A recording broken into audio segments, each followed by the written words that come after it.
আপনি কি জানেন আইফোনের থিম চেঞ্জ করে ইউজ করা যায়? কিভাবে থিম চেঞ্জ করবেন এবং ওয়ালপেপার চেঞ্জ করে কাস্টমাইজ করে ইউজ করতে পারবেন দেখাই দিব আজকে। এই ব্ল্যাঙ্ক জায়গাটাতে একটু টাচ করে হোল্ড প্রেস করলে উপরে এডিট অপশন আসবে। এই এডিট অপশনে কাস্টমাইজ অপশনে যাওয়ার পরে দেখেন নিচে ৪ টা অপশন আসছে। লাইট মোড, তারপর ডার্ক মোড। ডার্ক মোডে এই যে অ্যাপসের কালারগুলো ডার্ক হয়ে গেছে। অটোমেটিকে দিলে হচ্ছে ডে অ্যান্ড নাইট, তখন হচ্ছে দিনের বেলা লাইট মোডে থাকবে এবং রাতে ডার্ক মোডে চলে যাবে। আর টিন্টেড যেটা সেটা হচ্ছে কাস্টমাইজ মোড, সেটা আপনি চাইলে আপনার ডিফল্ট যে ওয়ালপেপার আছে সেটার সাথে এই যে কালার আপ অ্যান্ড ডাউন বিভিন্ন রকমের কালার আপনি চাইলে এইভাবে কাস্টমাইজ করে ইউজ করতে পারবেন।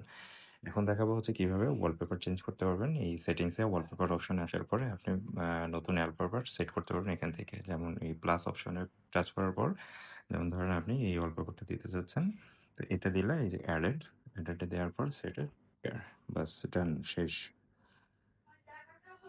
চেঞ্জ হয়ে গেল ওয়ালপেপার এবং সেইম আপনি আবারও এখান থেকে কাস্টমাইজ করে থিম চেঞ্জ করে নিতে পারবেন, থিমের কালারটা। Thank you. এই টাইপের যারা টিপস চাচ্ছেন তারা লাইক দেবেন এবং ফলো করবেন। ধন্যবাদ।